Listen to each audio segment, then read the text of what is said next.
এই লোকটি তার নতুন কর্মচারীর সাথে দেখা করতে আসলে কর্মচারীটি অনেক চিল্লাচিল্লি শুরু করে।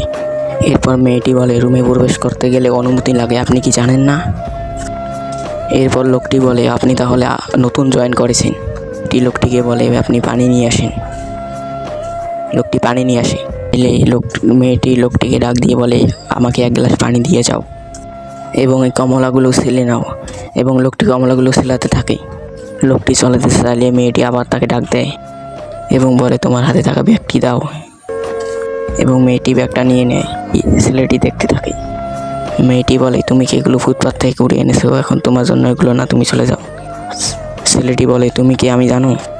মেয়েটি চিল্লাচিল্লি শুরু করে এবং একটি লোককে ডেকে আনে এবং বলে, একে দূর করে নিয়ে যাও। এবং লোকটি দেখে যে তার মালিক এসেছে এবং সে অনেক ক্ষমা চায়, কিন্তু লোকটি বলে, এদেরকে কাজে নেওয়া যাবে না, আজ থেকে এদেরকে বহিরাগত করা। এই ছবিটিকে ভালো মনে করলে অবশ্যই চ্যানেলটিকে লাইক করে সাবস্ক্রাইব করে দেবেন।